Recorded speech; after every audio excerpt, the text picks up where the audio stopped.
At the time of recording this podcast, Wall Street right now is in the green right now across the board. In fact, Wall Street is hoping that the Fed will slow rate hikes in the coming days. But we don't know how that's going to really be into effect, really. So Wall Street's making a bet right now that the Fed will slow rate hikes. And so Wall Street's hoping that there'll be more cheap money potentially lying around to be able to invest more. But there's other news that are happening too. Joe Biden is apparently also in talks right now on the debt relief program currently right now in the making, and we'll cover that hopefully in the next podcast when more details come out for it. And at the same time, a lot of companies have reported earnings, and some of these earnings are they're not looking so good overall. But at the same time, it might also be an overreaction to some of these earnings reports, at least for one of them. But we got some news to be able to cover today. First off, Caesars is in the news. Caesars, the hotel, in fact. And we'll get into a little bit more details about that later, but what it could mean for the hotel in the making currently right now. Some exciting news to be able to talk about that today. Snap reported earnings and their stock is plunging. And I think Wall Street might be overreacting to this when we talk about this stock in particular. But I also think that it has to do with what's happening with Elon Musk and Twitter currently right now and how there's rumors on the street what's happening. Amazon's in the news as well with Hawaiian Air and how they're going to be renting out some of Hawaiian Air's planes. Amazon will, at least. And finally, we got to end today by talking more on the energy markets, in particularly the EU, how the EU leaders are giving political backing to gas price cap in the making, and how in the Asian markets, the Asia's energy supply looks secure even as Europe continues to scramble. And why is that? And so we'll cover that in today's podcast. With that being said, I have to remind you all that I am not a professional advisor in any way, shape, or form. Everything I talk about in this podcast is for information purposes only. You need to do your own research before investing in any company, as you're not guaranteed to make money when you invest in the stock market. Your financial advisor would know a lot better than I would. I cannot legally give you financial advice. This podcast is for entertainment and education purposes only. With that being said, let's begin today's podcast. Caesar and developer SL Green pitch Times Square casino plan. So next time you're in Times Square, you might actually be seeing a Caesar's gambling place at Times Square. That makes things a little bit more interesting to visit Times Square, I guess, right? Says developer SL Green Realty is working with casino operator Caesars Entertainment on a bid to bring a casino to New York's Times Square, the company's announced Thursday. The partner said that the proposed project would redevelop Times Square building 1515 Broadway into Caesars Palace Times Square, which would include Broadway Theater that will be the home to The Lion King and other entertainment attractions. They also promised the development would accelerate economic recovery for surrounding businesses in Times Square, as well as create good paying union jobs in New York. In April, New York State approved up to 3 full service casinos for the downstate New York area, with 2 licenses likely to go to existing casino operators. Resorts World's Racetrack Casino in Queens and the Empire City Casinos on Yonkers Raceway, north of the Bronx. Now, competition for a third license that Caesar is aiming for is heating up amid a public bid for casinos in nearby Hudson Yards and related companies and Wynn Resorts. Quote, we believe that Times Square offers the best location for a new resort casino that can attract tourists and benefit local businesses. Our approach will ensure that underrepresented communities benefit both in terms of employment and investment opportunities, said Mark Holliday, CEO of SL Green, in a statement. Holiday added that because the project will be renovated instead of a new construction, the operation can happen quicker than other proposed facilities. And without changes to the law or distribution in local communities, in 2013, New York voters approved of the constitutional amendment that granted 7 full-scale casino licenses for the state, 4 of which were in the region's upstate, and the remaining 3 allocated for the New York City area. The approval process is expected to be the length and costly of the licensing cost at least $500 million each. Caesars Palace Times Square will be 100% privately funded. The SL Green and Caesars Entertainment said, with Caesars managing the casino operation and brand. You know, if a casino does enter Times Square, it'd be very interesting to see if the not only the economic situation improves in that area of New York, but it also makes me wonder how much security would become beefed up in Times Square. In all honesty, I've been hearing reports and reading reports sometimes that apparently crime is up in New York. I don't know about Times Square as much, but I guess there have been reports too that there have been some incidents happening at Times Square. So if Caesars were to move in, I mean, Caesars is most likely putting it there because they believe that, well, obviously they believe they can make money, but I believe a company also wouldn't be putting a casino in an area if they didn't believe crime was as high. So maybe crime isn't as high as we thought it was in New York. But at the same time, this is going to make New York a little bit more interesting to see the gambling industry go to Times Square. I mean, how much longer until you start seeing more casinos within Times Square? That would be a very interesting thought in the making. In all honesty, think about that. Okay. If you're going to visit Times Square, you might stay at the Caesars. Maybe you want to gamble a little bit as well. But at the end of the day, that it would be a booming, absolutely booming economy in the making for Times Square. It would be. Obviously, bad times would affect Times Square too, and Caesars there because casino stocks get hit heavily when the economy's in the dumpster. But this could make things more interesting for Times Square and for Caesars. If you actually look up all Caesars locations right now, they're in a lot of states. You would never think about it, but New York would be a first, I believe, for them at the end. So continuing on with the articles, Snap shares continue to plunge on disappointing Q3 revenue. Oh no, Snapchat is falling? I mean, that doesn't surprise me overall. I mean, the advertising budgets for these companies are being affected as the economy goes south. A lot of companies are cutting back on advertisements, and Snapchat, they're just feeling it most likely. From CNBC, shares of Snap fell 29% in trading Friday morning after investors continued to digest the company's third quarter earnings report that was released Thursday night. The company posted an unexpected profit, but revenue missed estimates slightly, coming in at 1.13 billion versus 1.14 billion expected, according to Refinitiv survey of analysis. The social media company had suffered as a result of the struggling online advertising market. Apple, data privacy update in 2021, has limited the ability of social media companies to track users online, which has continued to hurt the company. Bernstein analysis Mark Shamok downgraded the stock Friday morning to market performed from outperformed to reduce the price target from 9 from 15. And a note to investors, it's they're saying that there's still hope for the company. Snap's untapped potential remains, yet we're unlikely to see near-term inflection. Winning back investors and our own confidence will take time. Barclays was more optimistic in the analysis of Snap's performance, reiterating an overrate rating on the stock after saying that Snap has a long history of overcoming challenging transitions. The company has managed to continue to grow in popularity with daily active users increasing 19% year over year in the third quarter. Shares of Snap are down about 77% year to date. I believe Snapchat is back on the rise again. I do. And the only reason I say that is being a coach, you kind of get to see the trends with the young people sometimes. And the young people right now, recently, they were all like, "Hey, coach, do you have a Snapchat?" And I was like, "No, I don't."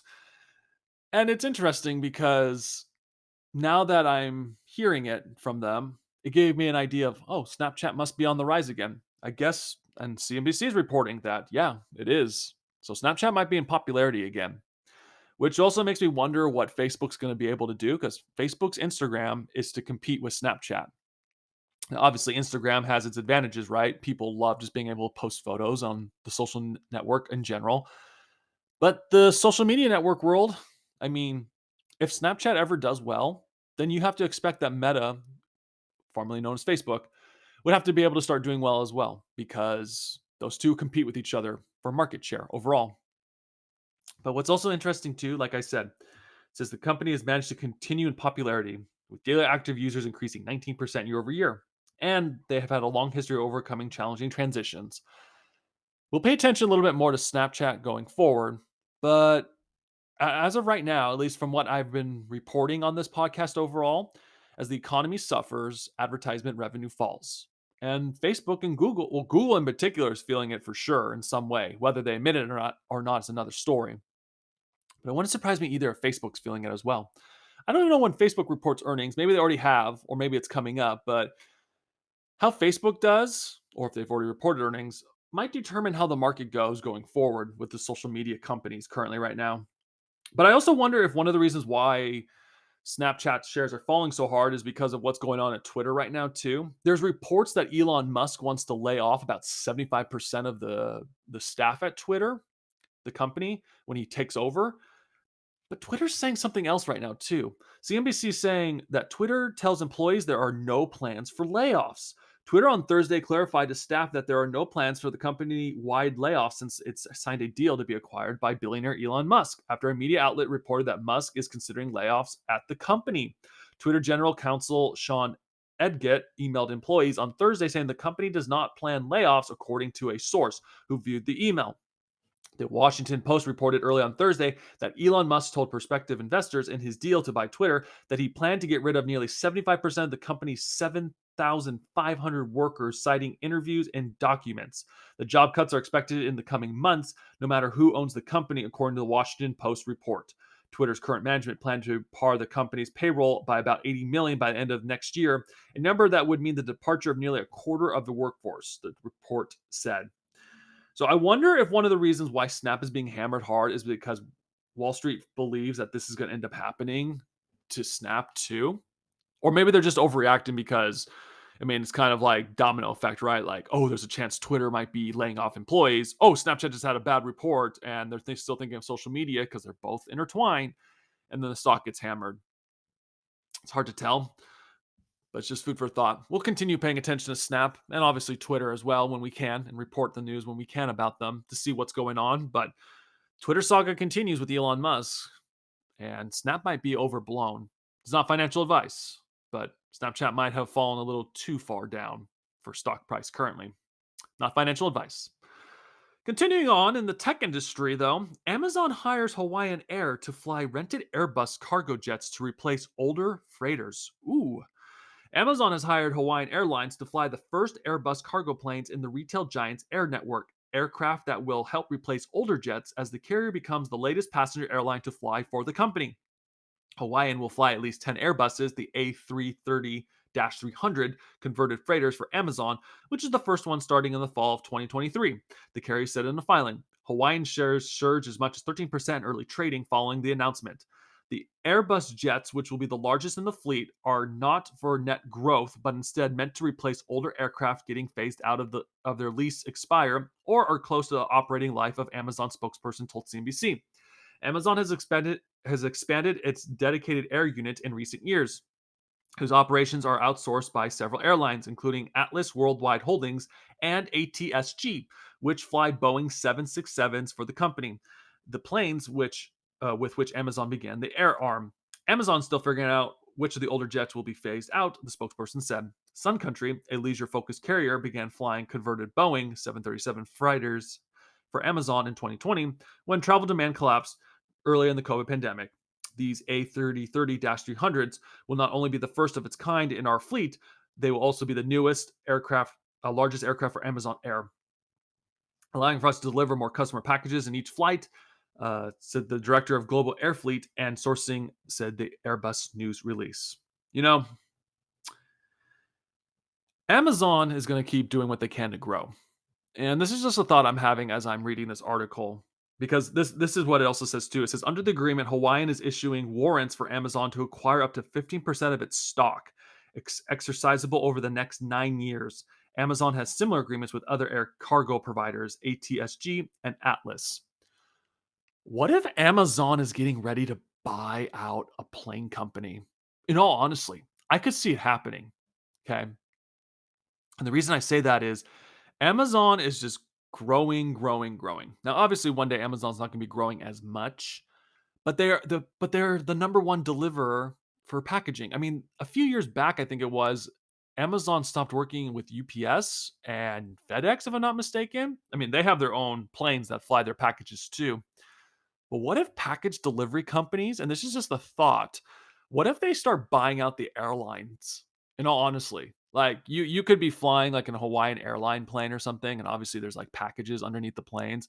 And during COVID, I guess a lot of airline attendees were saying that planes were still flying because they were also delivering packages and stuff to areas, or they were helping deliver supplies. I mean, it makes sense if you think about it. I can't prove it, but it'd be interesting to see. Maybe that's Amazon's next big purchase in the future. They're just going to buy out a complete airline. That'd be really interesting to see if that were to happen. But at the same time, would the DOJ allow that to happen as well? I mean, the airline industries don't make money as it is. I mean, or if they do, they're like very thin profit margins or something, if I'm not mistaken, because that's why they make the planes so tight, is because they make more money that way.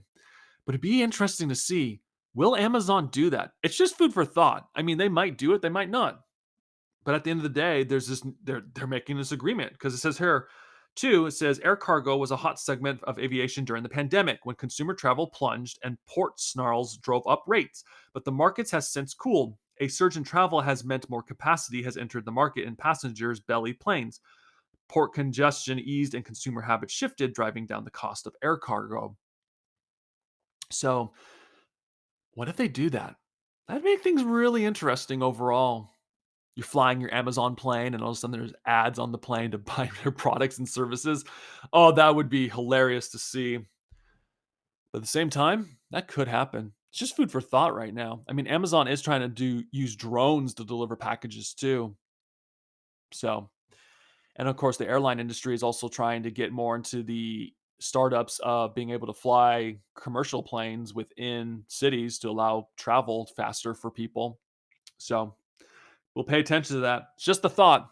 It's not financial advice. Just a thought. What if Amazon buys a plane company? That'd be interesting. And we'll end today now by talking about energy. EU leaders give political backing to gas price cap, but details yet to be hammered out. From Brussels, from CNBC, the European Union on Friday moved one step closer to establishing a cap on gas prices after several months of discussions, with Germany now conceding the idea makes sense. The EU has been battling against the unprecedented energy shock stemming from Russia's invasion of Ukraine. However, the actions thus far to curb gas prices have come mostly from national governments rather than from the EU wide level. One of the biggest stumbling blocks has been over whether to impose a gas price, which Germany and a few others wary of potential repercussions from the policy.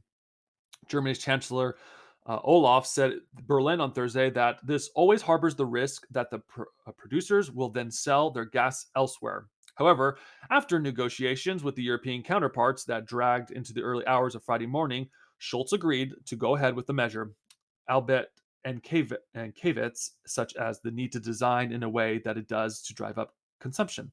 Belgian Prime Minister Alexandre De Croo told CNBC on Friday that Germany has legislation concerns. De Croo said that the heads of state licensed to one to another looked to bridge all their differences. This is a big step forward, he added. Before gathering started, expectations to see the 27 leaders coming together on a price cap were very low. The Prime Minister of Luxembourg noted that there were a lot of taboos, but they were also resolved during the summit. Quote, we didn't decide everything, but we gave homework to their energy ministers and we were able to agree on the list of things which to do. A big step.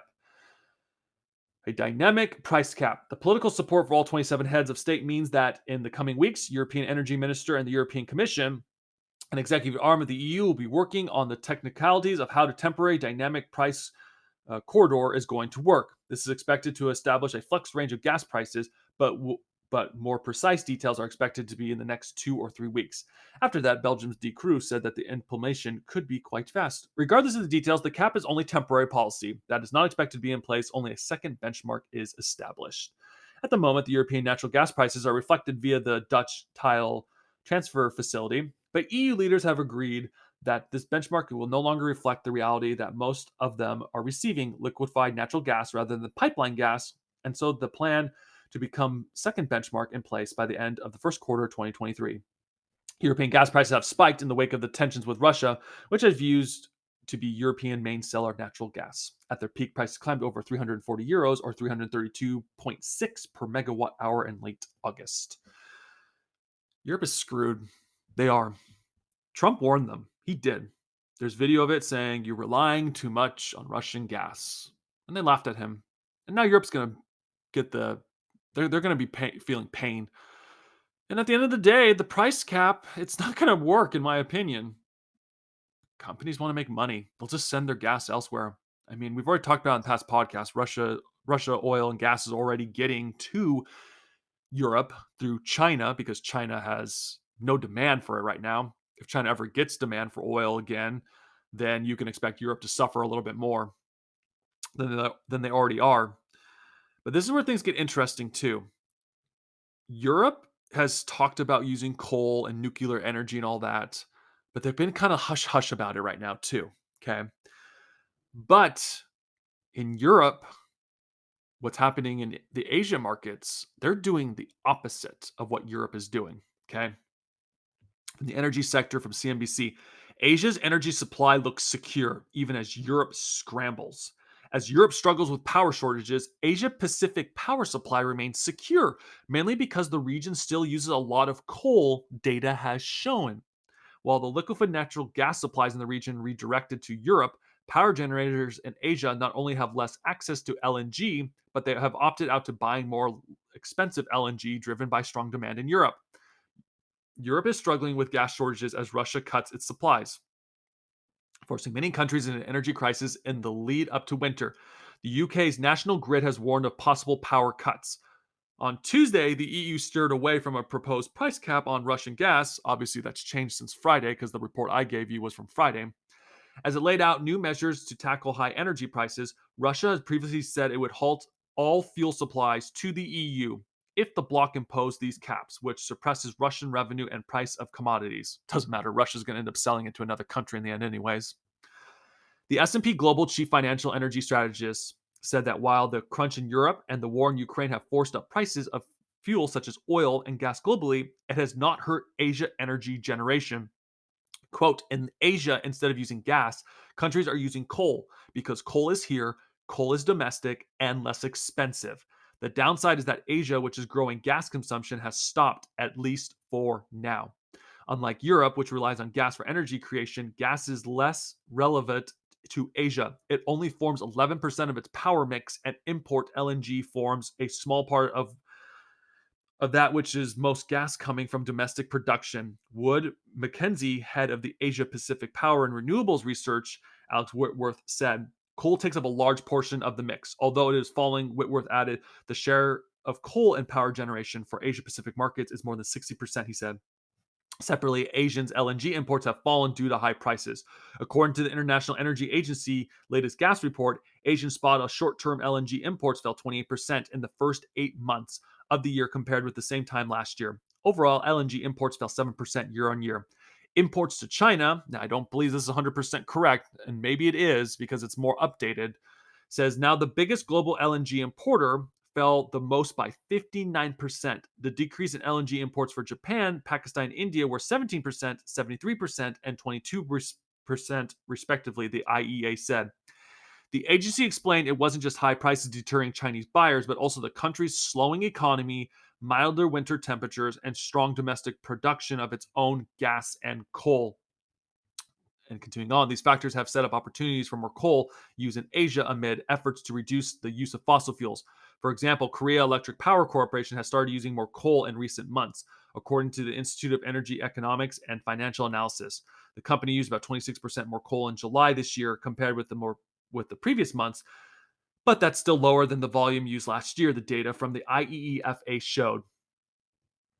And we'll end it there about talking about this, but you know, the coal industry, that might be another industry that might be growing soon.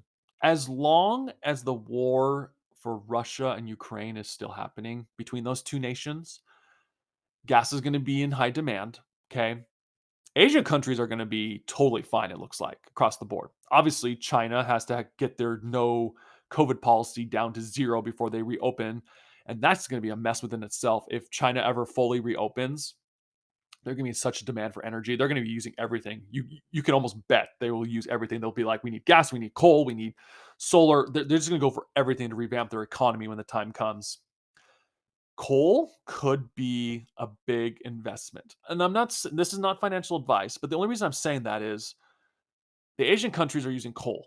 It's cheaper for them at least. They're not importing gas, which is fine. Europe is struggling to get gas in. We've just read about it. They need more energy. Winter's coming for them. Most of Asia countries, they don't have to worry about the cold as much. Europe does. And Europe is not using as much coal. Maybe that's what Europe needs to start doing, start importing more coal from these Asia countries. It's a dirty fossil fuel as they claim it to be. But at the end of the day, if you have people are needing energy to survive, you got to do what you got to do. Europe has pretty much backed itself into a corner.